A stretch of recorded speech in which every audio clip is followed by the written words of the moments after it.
The train was coming. It roared through the rocky canyons of planet Onyx, slicing the cold air like a blade. The metal track shook and the wind howled with it, but no one was around to hear the quiet scream carried on that wind. Chained to the very center of the track lay a young alien woman. Her skin a soft silver blue, her eyes wide with terror. Her arms were stretched above her head, bound with glowing cuffs that pulsed with electric light. She struggled, her legs kicking weakly, but the chains were tight, biting into her skin. She cried out again, her voice cracking from pain and fear. No one answered, except for one man, not far from the tracks. A human named Mark was kneeling beside his broken scout ship. He had landed to search for rare minerals, far from any city, far from any war. He wasn't supposed to be here for long, just in and out, collect, refuel, leave. But then he heard something strange, something not natural. A scream. At first, he thought it was the wind or some alien animal. But then he heard it again, louder this time. He stood up fast, grabbed his toolkit and flashlight, and ran toward the sound.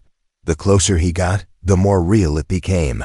Then he saw her. She was barely moving now. Her head turned weakly as the train's lights shined from a distance. Mark's heart slammed in his chest. Without thinking, he sprinted down the hill and jumped onto the track. He reached her just as the rumbling grew louder and louder. The train was coming fast. Too fast. Don't move, he said, even though she couldn't understand his words. Her eyes met his full of shock and fear. But there was also something else. Hope. He dropped to his knees, pulling out his translator tool, a small scanner that could read alien tech. It took only seconds to find the code, but the cuffs were advanced, military grade. The train was now a thunderstorm of noise behind them. He tried one override, nothing. Another access denied. Come on, he muttered, sweating. He tried again, this time using an old Earth override pattern. The cuffs sparked, then clicked. They opened. Mark pulled her off the track and threw both of them down the side. Just as the train blasted past, the wind nearly knocked him out, but he held her tight, shielding her from the rocks and dust.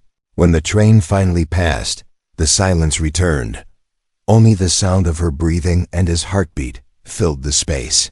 He looked down at her, her body shaking in his arms, her silver blue hair covering half her face. "Hey," he whispered. "You're safe now." But she didn't say anything. She just stared at him like he was another danger. She pushed away from him, crawling back until her hands hit the rocks. Then she stood slowly, legs weak, arms trembling. He stood too, hands up to show he meant no harm. "It's okay," he said. "I'm not gonna hurt you." Still, she didn't speak. She looked around, breathing hard, as if expecting someone or something to come for her. Then she looked back at the track, her eyes filled with a pain deeper than fear. Mark watched her carefully, trying to figure her out. She wasn't just a victim. Something about the chains, the cuffs, the silence. This wasn't a random accident. Someone had left her there on purpose. He opened his pack and pulled out a water flask, offering it to her slowly. She stared at it, then at him, then took it with both hands and drank. She was still watching him though, like she didn't trust him. Not yet. He didn't blame her. "Let's get you out of here," he said softly. "Come on, my ship's just over the hill." She didn't move. Mark waited, giving her space. After a long moment, she nodded slightly and followed him. They walked slowly, step by step, until they reached the edge of the hill. The wind blew stronger now, and the stars above flickered cold and far. Mark helped her down the rocks, guiding her toward his ship. But as they walked, she stopped. She turned her head sharply, her silver blue eyes staring into the dark woods nearby. Mark turned too, hearing it, something rustling in the trees. Then silence again. Nothing moved, but something had been there. Watching them, the girl took a shaky breath, then whispered her first word to him. "Virel." That was her name. Mark nodded, remembering it. And in that quiet night, the story of betrayal, escape, and survival began, but neither of them knew just how deep the danger still went. And who was still hunting her from the shadows? Asterisk. The fire crackled gently inside a small rocky cave. Varel sat near it, staring at the flames like they were speaking to her. She hadn't said another word since giving her name. Mark sat across from her, watching, not pushing. He had given her warm clothes, food, and space. But she still didn't fully trust him. He didn't blame her, not after what she had been through. Her wrists were still red from the cuffs, the marks glowing faintly in the dark. Mark had scanned them earlier, and the design was old but brutal, meant to punish, not just hold. They had the seal of a royal guard unit from the planet's inner cities. That made no sense. Why would a royal guard chain a woman to the tracks like that and leave her for dead? Virel finally took a bite of the dry ration bar, chewing slowly, like her mouth still remembered the taste of better days. Mark didn't speak, letting the silence grow comfortable between them. But then, without warning, she looked up, her voice dry and careful. "They said I was a danger," she whispered.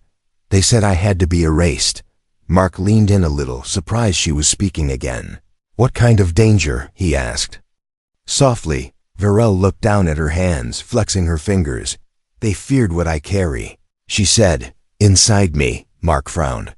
"You mean like a weapon?" She shook her head. "Knowledge," he waited, trying to understand. "They put something in me," she continued, "when I was young. Something I never asked for." Mark's scanner beeped as he brought it up again. Curious, he waved it near her chest, and for a second, it flashed red. "Unknown tech detected. You're saying they implanted something inside you?" She nodded slowly, eyes never leaving the fire. "Something tied to the throne," she said. "Ancient power, locked data. Only High Command knows what it truly holds." Mark sat back, letting the truth settle. So she wasn't just some runaway, she was royal, or close to it. That explained the cuffs, the betrayal, the silence. "They want it back," Mark guessed. "Or they want it destroyed." Virel nodded, but her jaw clenched. "They want me destroyed," she said quietly. Outside, the wind howled again. But it wasn't just wind this time. Mark felt it too, a shift in the air. Something watching, something near. He stood and checked the scanner, slowly turning toward the cave entrance. Just rocks, dust, and shadows. But one of the shadows moved. He grabbed his pulse pistol and raised it, whispering, "Stay down." Varel stood anyway, her eyes glowing faintly now in the firelight. She looked toward the dark, and her voice was firm. "They followed us." Mark didn't ask how she knew. He believed her. A flash of motion outside. The hunter stepped into view, cloaked in dark armor, face hidden, weapon drawn. Mark fired first, but the shot bounced off the armor's shield. The hunter moved fast, almost too fast, and tackled Mark to the ground.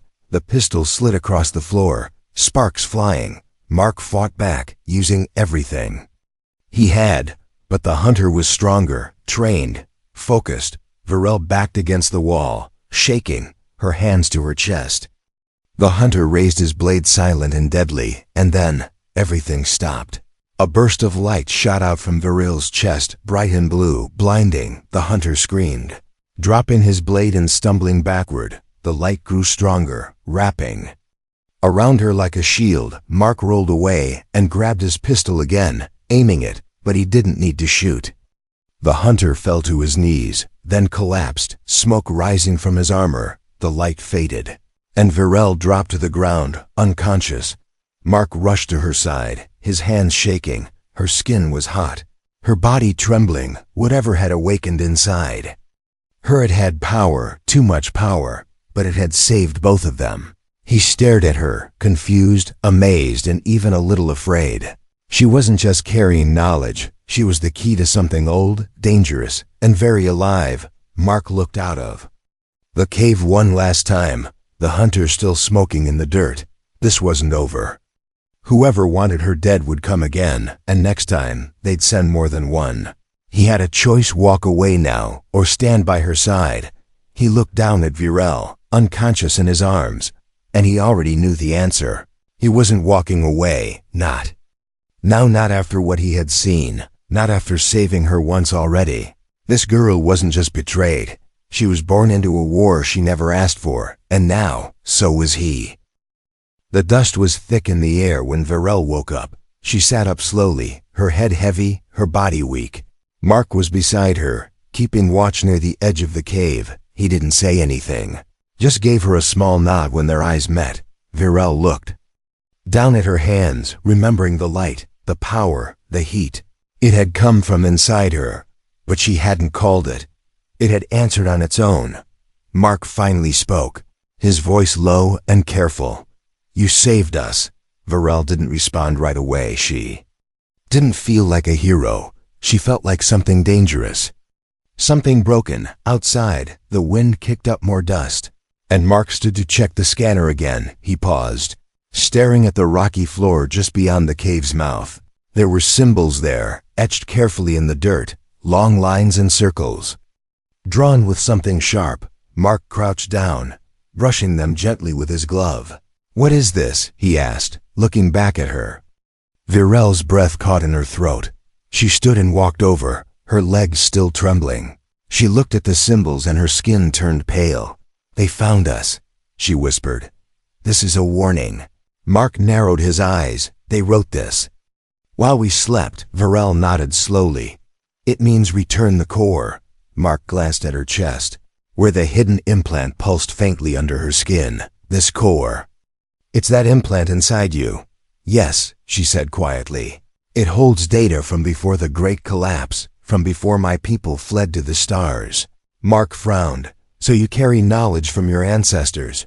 "I carry a door," she corrected, "but only a human mind can open it." Mark looked shocked. "Why a human?" Virel looked away. "Because the ancestors were not only ours." Mark didn't understand, not fully, but he felt the weight of her words. There was more going on than she had told him. "Why didn't you say this earlier?" he asked.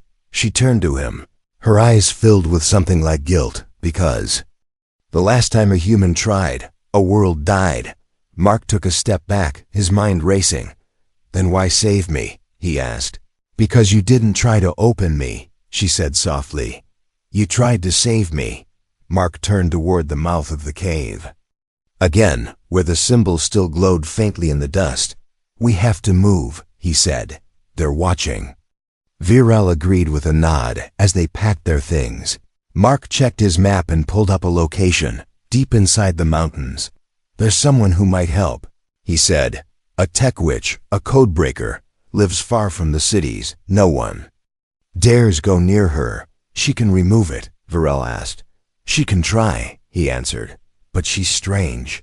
Lives with machines, doesn't like aliens." "I'm used to that," Virel muttered. They left the cave just as the sun dipped low, casting long shadows across the rocky ground. The train track still stretched out far behind them. Silent now, but still deadly, they moved fast, hiding under rock arches, through tight canyons, avoiding open skies. As they traveled, Virel kept looking behind them, her eyes sharp, alert, always scanning. Mark noticed it and asked, "What do you see?" "Not what." She said, "Who?" That night, they made camp inside the rusted body of a fallen war machine. It had once been used in battles centuries ago, but now it was only hollow metal. Virel sat beside the flickering flame, her hands wrapped around a warm drink Mark gave her. She spoke quietly, like the words had waited a long time. "My father gave the order," she said. "He told them to chain me. Leave me, let the train take me." Mark looked up shocked. "Your father?" She nodded, her face hard. "He is High Lord Othan, protector of the throne, guardian of the core." Mark stared at her, stunned. "Your royalty." "I was," she whispered. "Now I'm a threat to their secrets." The fire cracked. Again, louder this time, as if it too didn't like what it heard. Outside, something moved in the dark silent. Fast, gone in a blink. Mark grabbed his weapon, stepping outside, scanning the shadows. But there was nothing, only silence. He looked up at the stars, thinking about Virel, about the core, about the kind of knowledge someone would kill to protect. He had no idea what they were walking into, but one thing was clear. She was no longer just an alien girl he had saved from the tracks. She was the key to something ancient, and maybe even dangerous, and now, she wasn't running alone, now she had him. Asterisk, the ground lit up like lightning had struck it. Varel stood still in the dust, arms hanging loose by her sides, her eyes glowing. Blue, the hunter's body trembled before it hit the dirt, smoke rising from its armor. Mark watched in silence, breath held, pistol lowered. Varel fell to her knees, gasping for air, her hands shaking as the glow faded from her skin. She hadn't done it on purpose. The power had answered again fast. Wild, alive, Mark rushed to her, catching her before she collapsed completely. Her skin was burning hot, her pulse racing like thunder. He whispered her name, hoping she could hear him. Varel's lips moved, but no sound came out. She was slipping into something deeper, not sleep, not death, something in between. Mark carried her inside the broken war machine where they had camped. He wrapped her in his coat and checked his scanner again. The readings were strange. Her body was reacting to the implant, not rejecting it, not healing either. It was changing her. He sat beside her, his mind racing, trying to make sense of what he had just seen. She wasn't just carrying ancient knowledge. The core was something alive inside her, connected to machines, maybe even stars. Hours passed, and when Varel finally opened her eyes, they weren't just blue anymore. They had lines in them like wires, thin and silver, moving softly in the light. Mark froze, watching her carefully. She blinked, looked around, then at her own hands. Confused, "What happened?" she asked, her voice low and clear. "You shut down a hunter," he said, with a wave of your hand. "I don't remember," she said slowly. "I just felt something push out of me, like it was defending itself." Mark nodded. "The core is waking up." She touched her chest, feeling the faint pulse beneath the skin. "If it keeps growing, I'll become something else," she whispered. "Something not fully me. That's why we're going to the codebreaker." Mark said, "We have to reach her before it's too late." They left before the sun rose, walking through dry valleys and old ruins. The sky grew darker with each hour, clouds thick like ash. Along the way, they passed forgotten machines, giants of metal with broken arms and rusted eyes. Varel stared at them, drawn to them. One of them hummed softly when she passed by, its lights flickering for the first time in years. Mark noticed it, saw her hand twitch near the machine. "You're linked to them," he said quietly. "Aren't you?" She didn't answer, but her silence was loud enough. By the second day, they reached a dead forest, where the trees had turned to stone and the ground whispered beneath their feet. There, at the edge of a deep canyon, stood a tall tower made of scrap and steel. The codebreaker's home. Varel stepped closer, but the air sparked around her, small zaps of blue energy snapping at her skin. Mark held her back, then walked forward alone, shouting, "We need help." A voice answered from the top of the tower, crackling through an old speaker. "No aliens," it said sharply. "Leave now. She's carrying a core." Mark shouted, "Ancient tech, human-linked." Silence. Then the gates opened with a loud screech. Inside, the walls were lined with blinking lights, broken drones, and floating machines that watched them like eyes. A girl stepped out, barely older than 15, with wild hair and glowing gloves. She looked at Varel, then at Mark, then back at Varel. "You're going to die if we don't start now," she said. Varel stepped forward slowly, her hand over her heart. "I know," she whispered, "but I don't want this thing to take me." The girl nodded, motioning them to follow. They went down into the lower levels, deep underground, where walls hummed with strange energy. Mark had never seen machines like this, not even in old Earth archives. The girl placed Varel on a table and connected strange wires to her arms and chest. Then she turned to Mark. "When I try to disconnect it, there's a chance it will fight back," she said. "She feel everything." "Is there no way to stop the pain?" Mark asked. "No," the girl said. "But if she survives, she be free." Mark looked at Varel, whose eyes were calm now, almost too calm. She nodded. And the process began. As the machines powered on, the implant inside her started to glow again. Not soft this time, bright, wild, angry, Varel screamed. Her body shaking against the straps. The tower shook too, and outside, the machines in the junkyard began to wake up one by one, their eyes turning red. Something ancient had felt her pain, and it was coming. The machines outside the tower began to move on their own. One by one, the old scrapbots, the broken sentry droids, the rusted war walkers, they all lit up like ghosts returning from the dead. Their eyes turned red, and they stood tall in the junkyard, silent but full of purpose. Mark stood by the steel door, watching it all through the glass panel inside. Virel screamed again as the machine inside her fought back against the disconnect process. The young codebreaker adjusted the wires, her fingers flying across her console. "She's too deep," the girl muttered. "It's not just data anymore. It's a living system." "What does that mean?" Mark asked, his voice tense. "It means the core doesn't want to leave," she said. "It sees her as part of itself." Virel's body arched on the table, and her fingers gripped the metal edges until they bent under her hands. Her skin glowed brighter now, lines of silver crawling up her arms. The girl looked at Mark with wide eyes. "She's merging with it." Outside, the machines began to move forward, slow but steady. They weren't attacking yet, just gathering. Waiting, Mark turned and bolted out of the lab, climbing the tower stairs fast. He reached the rooftop and looked out. Dozens of machines had surrounded the tower. Forming a circle, one large sentinel stepped forward, its voice deep and robotic. "The core must remain connected," it said. "Do not interfere." Mark raised his pulse pistol, even though he knew it was useless. "She's not your property," he shouted. "She's a person."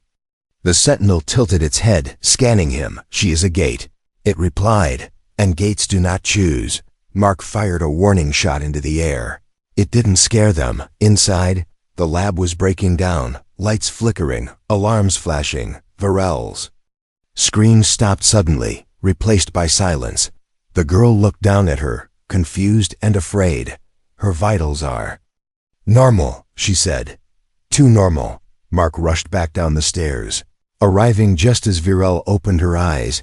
They weren't glowing anymore. They were calm, soft, almost peaceful.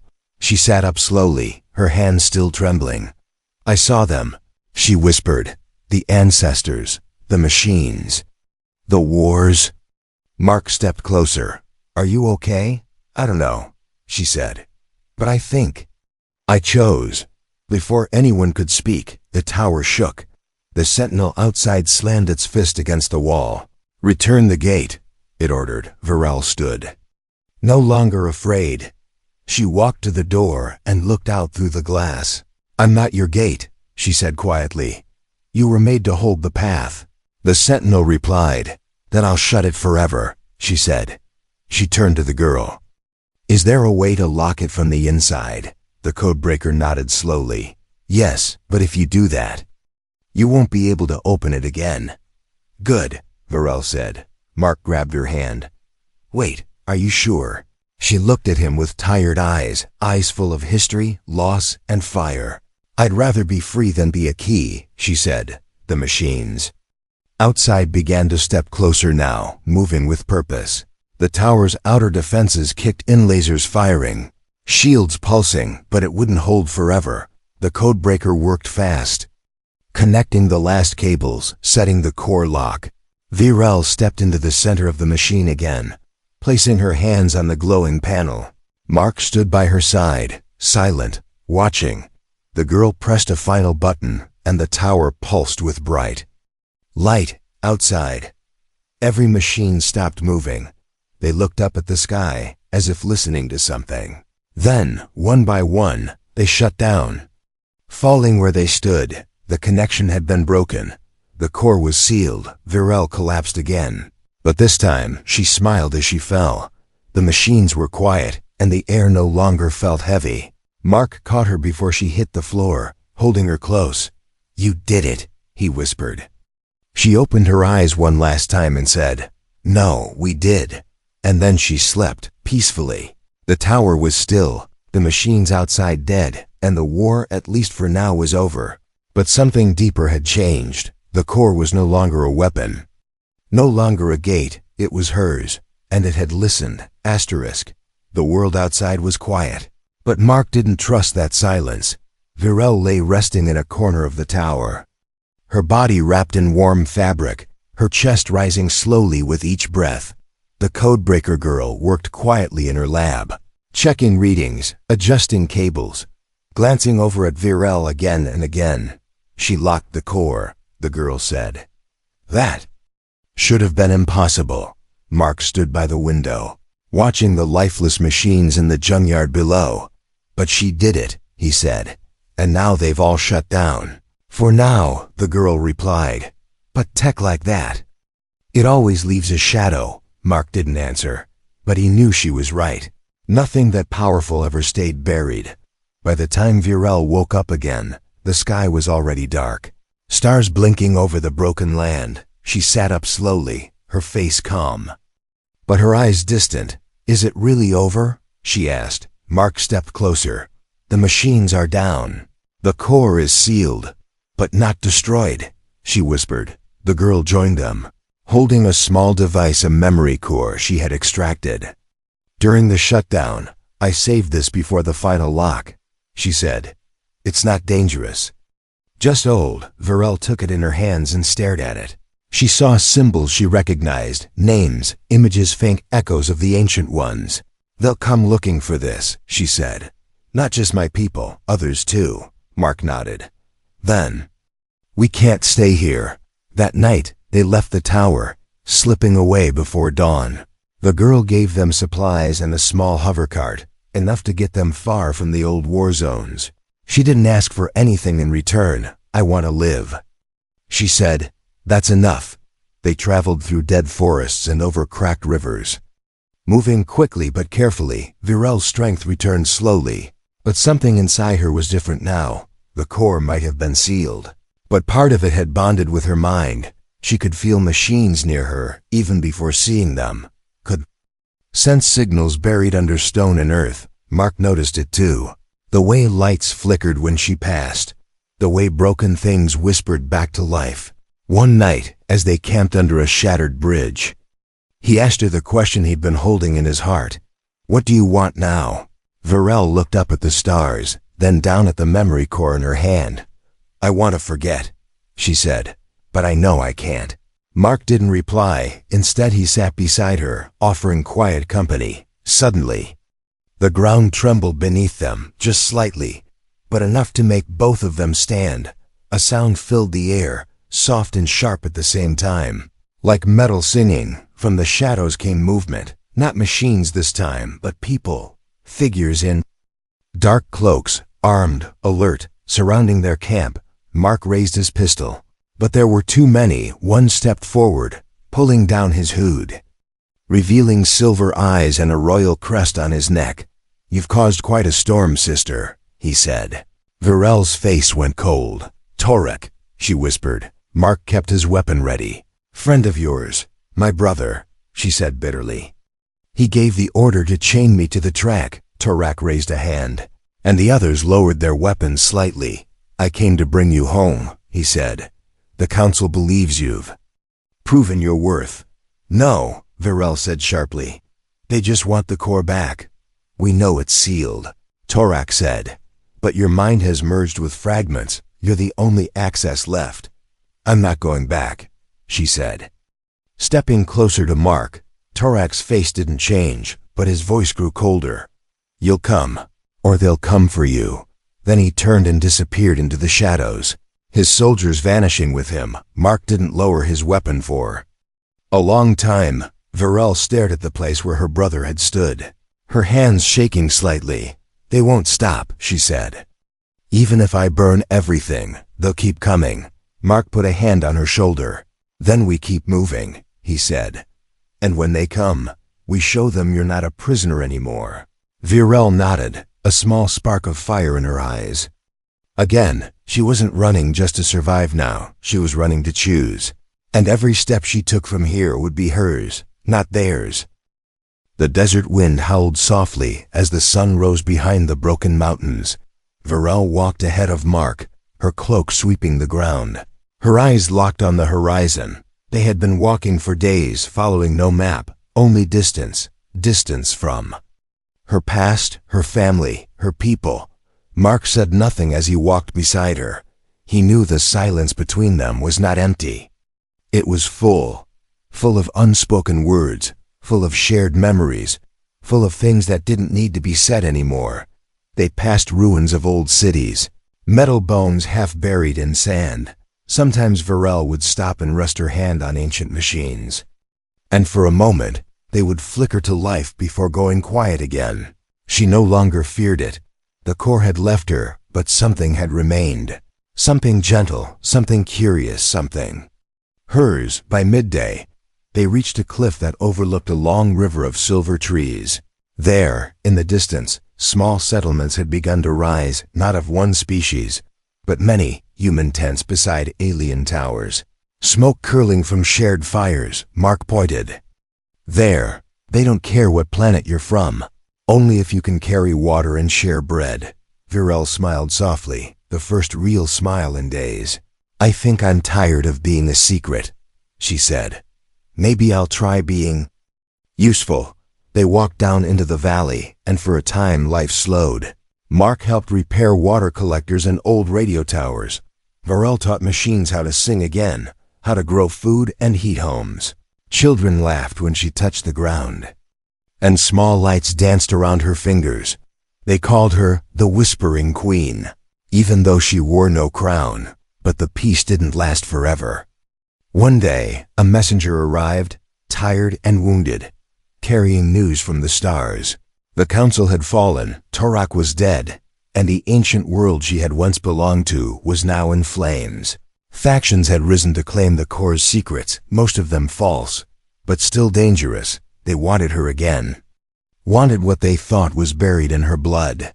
Mark looked at her and waited for the fear, the running, the hiding, but Varel stood tall, her hands steady, her voice calm. Then I will answer them, she said, but not as a weapon, not as a gate, not as a daughter of a throne that tried to erase me. She stepped to the center of the village and placed the old memory core into a shared console. She opened only one page, a history of a time before war, a map of unity before separation. Let them chase knowledge, let them chase shadows, she said. I will give them truth. And she did. Not all listened, some still hunted, but more began to follow her light than feared it. Mark stayed by her side through it all, not as a protector, but as a partner. He had saved her once from train tracks that tried to end her story. Now she was writing her own. Years passed, and the girl, once betrayed, became a symbol of healing, not because she held power, but because she chose not to use it for revenge. She chose to live, and in the quiet corners of the galaxy, when machines blinked awake without command, when fires warmed cold hands, and when strangers became family, they whispered her name, not as royalty, not as danger, but as hope. And somewhere, far away, a train still ran over rusted tracks, but it no longer carried death. It carried stories. One of them was hers.